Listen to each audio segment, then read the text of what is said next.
이번에는 섹터 컨디션 시간입니다. 지정학적 리스크로 가장 변동성이 심한 시장이 바로 원자재 시장이 아닐까 하는데 고공행진을 여전히 보이고 있습니다. 어제 하루 정도는 뭐 러시아 철수, 일부 철수이긴 하지만 나오면서 유가가 약간의 변동성을 보였지만 여전히 뭐 100불까지 간다라는 뷰가 상당합니다. 주식시장의 악재가 될지 이분 모시고 자세한 얘기 나눠보겠습니다. 황병진 NH투자증권 대체투자팀장 나왔습니다. 안녕하세요. 안녕하세요. 여기서 뵈니까 반갑습니다. 네, 반갑습니다. 저희가 오랫동안 같이 또 일을 했었던 동료이기도 하고 뭐 이렇게 시장도 많이 얘기 나눴잖아요. 맞습니다. 근데 공교롭게도 저희가 섭외하고 나서 보니까 또 이제 지정학적 리스크가 워낙 불거졌는데 하필 또 가장 중요한 게 이제 원자재 시장이잖아요. 네. 러시아가 또 가스를 이용해서 유럽을 꽉 잡고 있고 우크라이나는 이제 아까 좀 전에 바로 전에 이제 박사도 얘기했지만 그 밀이라든지 그러니까 저기 곡창지대잖아요. 네. 그래서 막 얽히고 설켜 있는 부분들을 우리가 어떻게 풀어놔야 될지 좀 얘기를 해보겠습니다. 그리고 보고서를 보니까 저는 좀 약간 재미있었던 아이디어가 원유의 방향성을 결정짓는 게 소맥이다라는 얘기를 했거든요. 네. 그러면 그 근거랑 좀 더 확장시키면 그 배경과 앞으로의 국제 유가 방향성까지 같이 얘기를 나눌 수 있을까요? 네, 말씀해드리자면 소맥의 중요성을 좀 언급을 드렸던 이유가 네. 결국은 지금 현재 최근까지 유가 강세를 사실상 지속시켜 왔었던 이 러시아와 우크라이나 간의 긴장 고조, 이것만으로 유가가 사실상은 뭐 100불 뚫고 150불까지 지속적으로 올라갈 수 있을까라고 보면 사실상 이거는 일시적인 이슈일 가능성이 크다라고 좀 봤었고요. 네. 오히려 러시아와 우크라이나 간의 긴장이 고조돼서 사실상 전면전 또는 국지전으로 사실상 갔을 경우에 가장 많이 영향을 받을 수 있는 게 에너지 시장도 있긴 하지만 사실상 가장 주목해서 보셔야 되는 게 러시아가 좀 전에 최준영 박사님께서 네. 말씀하셨다시피 전 세계 최대 소맥 밀 수출국입니다. 그리고 사실상 흑해 연안에 사실상 위치하고 있는 우크라이나 같은 경우에도 전 세계 5위 밀 수출국이다 보니까 러시아와 우크라이나산 소맥의 사실상 수출 불확실성이 커져버리게 되면 예. 곡물 가격, 특히 그 중에서도 밀 가격이 가장 많이 급등할 수밖에 없고요.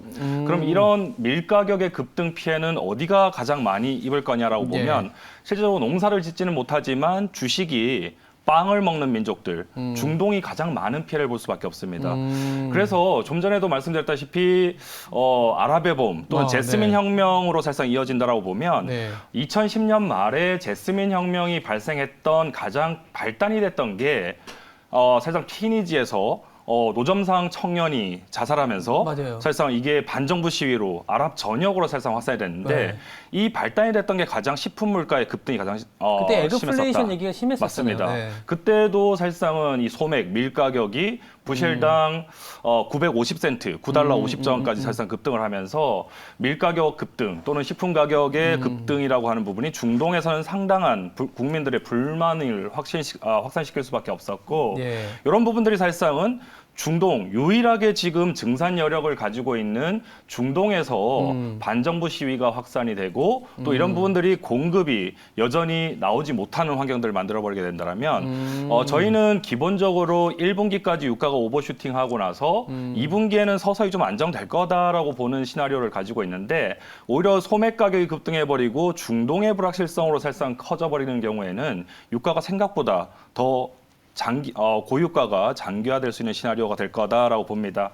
그게 네. 그렇게 연결이 되는군요. 네. 그러니까 소맥 가격이 튀는 게 결국은 러시아와 우크라이나의 공급이 이제 타이트해지다 보면 그게 이제 사이드로 중동 쪽에 에그플레이션 압력이 높아지고 그게 이제 또 유가로 연결되는 그쵸. 그게 악순환이다. 그쵸. 근데 지금은 어떻게 보면 뭐 저희들 쉽게 예상할 수 있는 건 아니지만 그 가능성 좀 희박해진 것 같고. 뭐 다행히도 어제 러시아 일부 병력이 철수했죠. 원대 복귀를 했죠.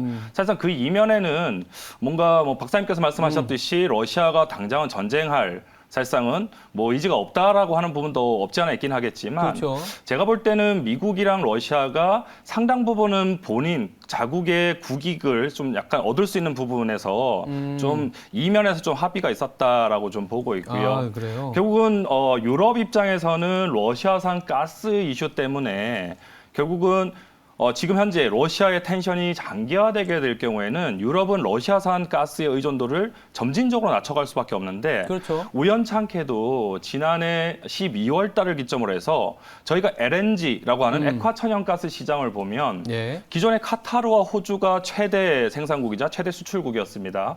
근데 지난해 12월부터 미국이 1등으로 올라왔다는 점을 좀 주목하실 필요가 있겠고요. 네. 결국은 러시아산 가스에 대한 의존도를 낮추기 위해서 결국 유럽에서 미국산 LNG 수입을 상당 부분 하고 있고 또 미국 같은 경우에는 과거에는 이 천연가스 가격이 저희가 헨리허브 천연가스 가격 뭐 투자하실 때 상당히 많이 보실 텐데 아시아라든가 아니면 유럽의 가스 가격보다는 상당히 저평가가 되어 왔어요. 네. 특히 2007년까지 있었던 이 셰일 가스 붐 이후에 이 공급 과잉이 상당히 심화되다 보니까 아마 헨리허브 천연가스 가격이 2019년 말쯤에는 100만 BTU당 1달러대까지 사실상은 급락을 해 왔었는데 네. 오히려 미국은 미국 내에 천연가스의 공급 과잉을 밖으로 사실상 밀어내기 위해서는 가장 좋은 방안이 PNG로 수출하는 것은 제한적일 수밖에 없고 결국 LNG 수출을 유럽으로 사실상 늘리면서 하나의 사실상 국익을 얻었다라고 좀 보시면 될 것 같고 그렇게 되면 러시아 같은 경우에는 이 가스 수출할 수 있는 수출국들을 살짝 잃는 게 아닌가라고 보면 예. 최근에 러시아와 중국이 상당히 빅딜을 했습니다. 러시아가 가스관을 통해서 PNG를 중국으로 상당량을 수출할 거다라고 하는 딜을 했고요. 또한 원유 수출 역시 중국으로 향하는 원유 수출 딜을 했다라는 점에서 러시아 입장에서는 가장 사실상 민감하게 작용할 수 있는 우크라이나의 나토 가입 이슈만 사실상 지금은 뭐 사실상 당장은 그걸 막을 수는 없겠지만 그 이슈만 사실상 불거지지 않는다라면 러시아도 그렇고 유럽도 미국도 일정 부분 국익은 얻었지 않았나라고 생각을 합니다. 뭐 그렇기 때문에 유가라고 하는 부분에 대해서는 저희는 2분기로 가면 갈수록 지금 당장은 시장에서는 100달러 이상의 유가 또는 150달러, 200달러 유가까지도 나타날 수 있어라고 하는 전망들이 사실상 일색이긴 하지만 네. 저희는 조심스럽게 2분기 이후에 유가의 하방 압력으로 나타날 수 있는 재료들을 충분히 봐야 된다라고 봅니다. 특히 1분기 같은 경우에 지금 현재 유가가 WTI 가격이 전일은 95달러대까지 사상 올라왔다가 네. 지금 현재는 92달러 정도까지는 좀 밀려 있는데 네. 95달러, 작년에 60달러, 그전에는 마이너스 유가에서 95달러까지 올라온 것을 감안하면 특히 원유를 순수입하는 그런 소비국들 입장에서는 맞아요. 체감 유가가 상당히 높을 수밖에 없습니다. 달러까지 강했으니까. 네, 달러가 강한데 유가도 올라왔다. 그렇게 되면 인도라든가 뭐 중국은 그나마 위안화가 강했기 때문에 네. 좀 일정 부분 방어를 했는데 뭐 국내도 마찬가지로 체감 유가가 지금 현재 배럴당 130달러 정도 수준까지 네. 계산이 된다라는 점을 감안하면 1분기 동안은 석탄이라든가 가스가 부족한 난방 시즌이기 때문에 당장은 수요가 위축될 거요라고 하는 걱정들 자체가 없어서 유가가 좀 오버슈팅하는 국면들이 좀 나타나고 있고요. 하지만 2분기로 넘어가게 되면 계절적으로 난방 시즌이 후퇴를 하고 비수기로 들어가 버리게 되면 지금 현행의 고유가 환경 자체는 수요가 언제든지 사실상 위축돼도 그렇죠. 사실상 불가능하지는 않다라고 하는 재료가 될 것 같습니다.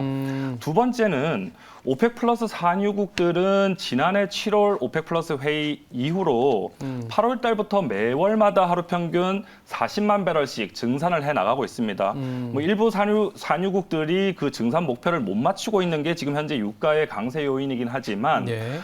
비수기로 간다라고 하더라도 이 오펙 플러스 산유국들은 4월에도 40만 배럴, 5월에도 40만 배럴, 9월까지 40만 배럴씩 증산을 해서 2019년 산유량을 회복하겠다라고 하는 게 지금 현행 글로벌 공조의 목표인데 그렇게 되면 비수기로 가서 유가가 일부 발라간다고 하더라도 이들은 당장 이 증산 흐름 자체를 멈추지는 않을 거다라는 거고요. 그럼 4월까지는 4월 산유량을 결정하는 3월까지는 크게 걱정거리는 없는데 저는 5월 달이 상당히 좀 걱정이 됩니다. 네. 특히 5월 산유량을 결정하는 4월, 2분기 초부터는 저희가 시장에서는 지금 당장은 언급하고 있지는 않는데 지난 7월 초에 오펙 플러스 산유국들의 그런 회동이 예. 잠시 불협화음이 있었습니다.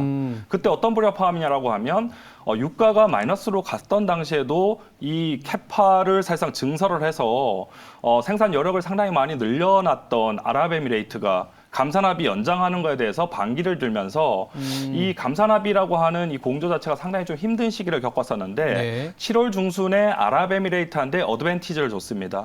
그게 뭐냐라고 하면 너네 그러면 감산합의 기준 산유량 하루 평균 30만 배럴 정도 상향 조정해 줄게라고 하는 이슈가 있었는데 네. 그때 아랍에미레이트에 대해서만 30만 배럴을 늘려줬던 게 아니라 사우디아라비아 50만 배럴 그리고 러시아 50만 배럴 이라크와 쿠웨이트까지 하루 평균 15만 배럴씩 상향 조정해 준 게 5월부터 발효가 됩니다.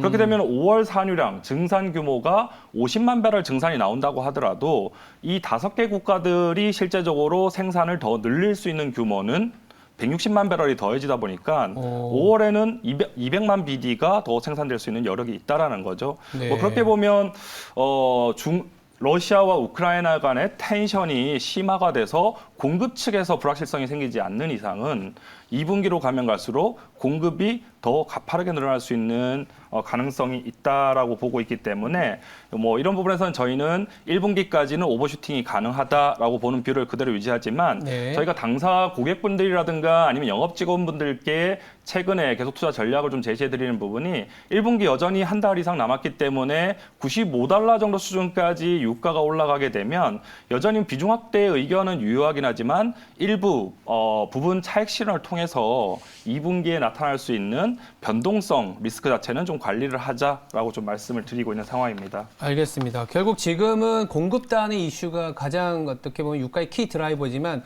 거꾸로 2분기부터는 이 공급이 또 유가를 끌어내리는 수요보다 공급이 더 많아지는 국면으로 넘어가고 있기 때문에 지정학적 리스크가 더 확대되지 않으면 유가는 빠르게 하향 안정화될 수 있다. 어떻게 보면 뭐 물가 수준에서는 나쁘지 않은 상황인데 그다음에 유가라든지 뭐 지정학적 리스크 거기다가 에너지의 방향성을 봤다면 이 원자재 시장에서 양시장 뭐 여러 가지 원자재 섹터가 있지만 이제 비철금속 쪽 얘기를 안 할 수가 없거든요. 왜냐하면 이걸 비철금속 얘기를 하는 게 중국을 얘기하려다 보니까 그러니까 최근에 오늘도 중국의 물가 지수가 나왔지만 생각보다 조금 더 둔화됐었어요. 그러니까 여러 가지 이제 제로 코로나 정책이라든지 중국이 소비를 좀 억눌렀었던 영향들이 지금 나타나고 있는데 반대로 생각하면 베이징 올림픽이 패럴림픽까지 하면 3월에 끝나고 전인대 끝나고 나서 4월, 5월부터는 중국이 이제는 뭔가 좀 꿈틀꿈틀대면서 재정 정책을 쓰고 그러면 우리가 흔히 얘기하는 비철금속 쪽이 올라가면서 전반적인 시크릿컬에게 좋은 영향을 주는 거 아니냐 이런 기대도 하거든요.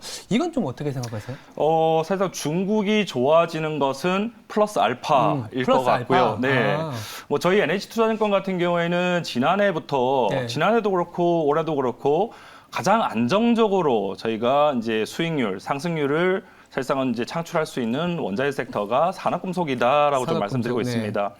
2020년까지는 중국에 대한 의존도가 가장 높았었기 때문에 대부분의 투자자들이 중국의 경기가 안 좋다라고 하면 산업금속이라든가 철강금속에 대해서는 상당히 네거티브 했었었는데 네. 오히려 지난해부터는 시장의 메커니즘이 상당히 많이 변했습니다. 지난해 1분기 때 사실상 정점을 지나면서 경기가 가파르게 둔화됐었던 중국의 사실상 경기 상황을 감안하면 지난해 중국의 경기 지표들은 다들 아래쪽으로 꺾였었지만 산업금속 섹터 지수는 지난해 4개 분기 연속 상승을 해왔다라는 거고 올해 1분기 같은 경우에도 아직 중국의 경기 선행지수가 턴어라운드 하지는 않았지만 산업금속 섹터 지수는 뭐 전일까지도 연초 대비 8% 정도 지수 상승률을 나타내고 있습니다. 네. 그럼 지난해부터 나타났던 이 메커니즘 또는 패러다임의 변화를 좀 주목을 해야 된다라고 보는데 산업금속은 과거에는 구경제 또는 전통적인 건설이라든가 아니면 철도 아니면 도로 이쪽 건설에 들어가는 대표적인 구경제향 원자재였다라고 보면요. 네. 장기적인 수요 성장세가 이제 붙게 된 게 에너지 대전환이 일어나면서 탄소 중립을 위한 신재생 에너지향 원자재라고 하면 가장 많이 알려진 게 리튬, 코발트, 망간, 구리, 맞아요. 알루미늄, 니켈 가격 강세를 보실 수가 있겠습니다. 뭐 이런 점에서 지난해 주가 지수와도 이제 상관성 자체가 좀 약간의 변화가 생기는데 과거 한 20년 동안은 이 비철금속 섹터 지수는 보통 MSCI EM 지수와 상당히 많이 연동해 왔습니다. 맞아요. 근데 MSCI EM 지수는 지난해 1분기 고점 그다음부터 계속 하락했죠. 아래쪽으로 하락했죠. 네, 맞아요. 근데 산업금속 섹터 지수는 이제부터는 MSCI ACWI라고 하는 전 세계 주가 지수와 연동을 하는 게 더 이상은 산업금속 섹터의 수요가 중국 혼자서 이끌어가는 게 아니다라고 하는 인식이 커지기 때문이다라고 좀 보시면 될 것 같고요. 네. 뭐 이러한 그린 에너지 메탈의 수요 성장세가 굳건하게 살상은 기대 요인으로 자리를 잡고 있기 때문에 여기다가 중국 경기 부양에 따른 수요 기대감까지 붙게 된다라면 수요적인 측면만 보더라도 산업금속 섹터는 강세가 유효하다라고 봅니다. 하지만 유가가 반락하게 된다라면 유가 강세 때문에 일부 생산을 중단했던 재련소들이 일부 생산을 재개를 하면서 공급이 늘어나는 거 아니야라고 하는 우려감을 만들 수는 있는데 동기간에는 재차 중국의 수요 개선세 또는 보통 중국을 중심으로 해서 소비국들이 계절적인 재고 비축, 리스타킹을 1분기에는 완료를 해야 되는데 네. 중국 재고 비축이 사실상 1월 말까지 전혀 안 되다가 지난주에 처음 재고가 좀 늘었습니다. 그럼 이제부터 재고 비축이 시작됐다라고 보면 향후에 중국 재고 비축, 리스타킹에 대한 기대감 역시 유가가 빠지더라도 산업금속 섹터는 여전히 강세 매력이 있다라는 그런 섹터로 볼 수 있겠습니다. 저희가 오늘 많은 준비를 했는데 사실 시간이 너무 짧다 보니까 뭐 예를 들어서 나머지 이제 기금속이라든지 희귀금속 같은 경우에는 또 한 번 모셔갖고 얘기를 해야 될 것 같아요. 좋습니다. 오늘 이제 원자재 시장에서는 유가는 어떻게 보면 전반적인 어떤 하방 압력이 높아질 것 같고 산업금속 쪽은 중국 말고도 전 세계 수요가 다양하게 올라오고 있기 때문에 산업금속 쪽으로 조금 더 집중해보자 이렇게 결론 낼 수 있을 것 같습니다. 지금까지 황병진 NH투자증권 대체투자팀장이었습니다. 감사합니다. 감사합니다. 네.